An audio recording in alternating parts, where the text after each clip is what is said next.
Today, we're going to talk about the current state of influencer marketing and how CTC is going about navigating it.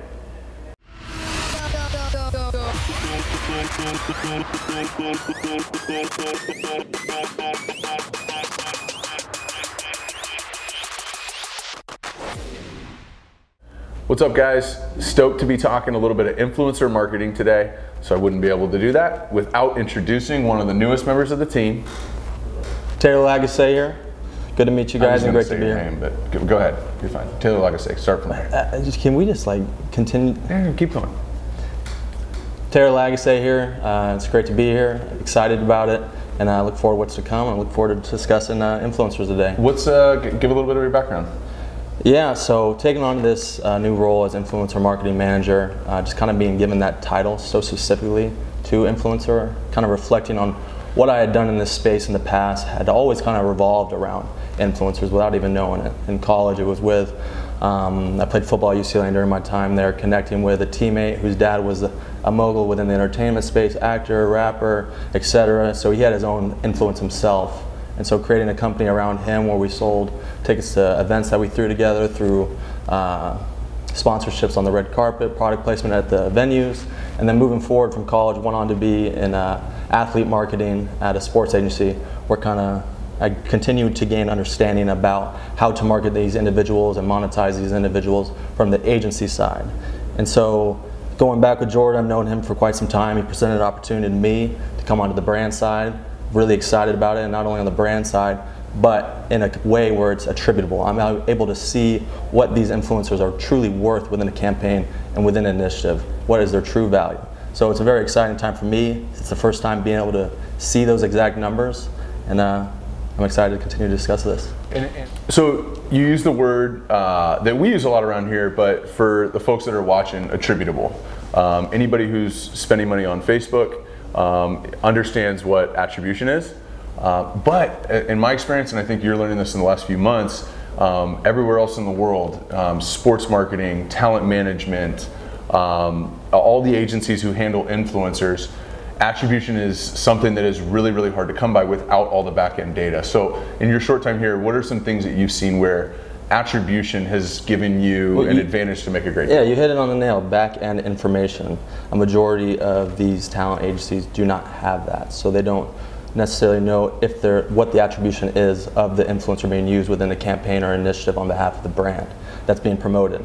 And so now that's all we have is attribution and the statistics and the back-end information of what's working with that influencer and how they are being executed within an initiative. Is it an iPhone testimonial? Is it a Mashable ad? Is it a high quality production day with our production team here? Whatever it may be, whatever vertical, we're gonna be able to see what's the most convertible, the highest convertible way to do it, and with who. And I feel like that's great. I feel like the current state of influencer marketing is a couple things. One, probably the sexiest, most inquired about, most talked about channel for us. As an agency, we do branding, we do web, we do content, and we do media buying. So we've got a bunch of things that we do, but by far and away, influencer marketing is the most consistent question that's asked, which a lot of times I think means that it's the thing that's most underutilized or most misunderstood. Mm-hmm. We had Gary Vee here a month ago, and and when him and I were talking, he had brought up a really good point. It's on our podcast. It's on Gary's podcast as well. He talked about how influencer is the most grossly undervalued market right now.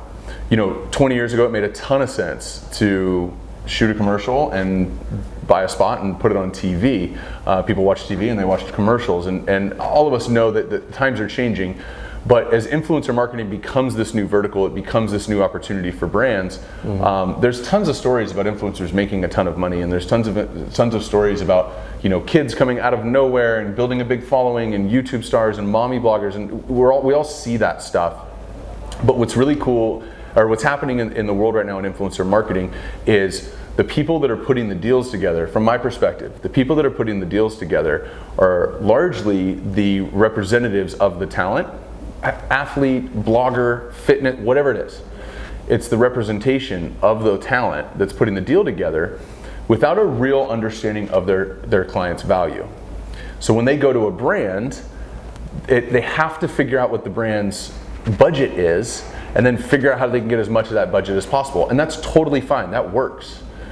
What we're realizing and what we're able to do is actually, when we do an influencer marketing campaign for one of our clients, for a brand, Taylor goes to one of our strategists and wants to understand back-end data and who is the customer and what is the price point and all of this information that's gonna help us make a recommendation to the brand as to which influencers we should work with. So just that fundamental, when you say back-end and attribution, that grouping right there of the data and the people that are actually informing us, influencer marketing, of the decision is what allows us to make really strong recommendations as to who we have to work with. And obviously you're ready, you want to say something. So and it gives us the power of the decision. You know, we have the information at that point, and information is power. You know, agencies for the longest time have had the power. The people that are representing this talent are the gatekeepers to utilizing influencers.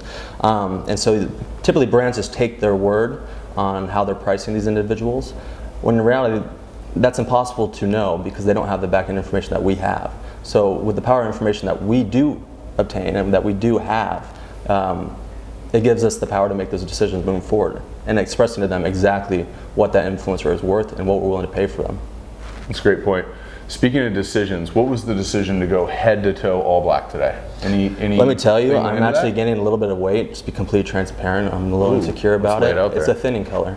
That's good. So no stripes for you anytime soon? And I think it complements my tan complexion.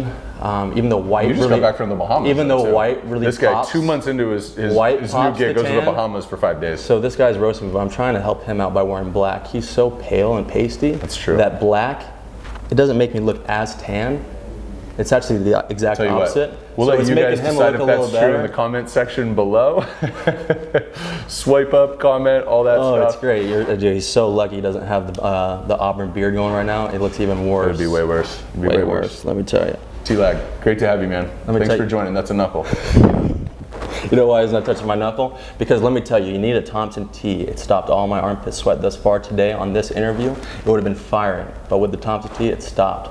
Sweat came out of the palms, and that's why we call Jordan Palms Down Palmer, because he's always taking care of me. I have no idea what he just said, and I'm not shaking that hand.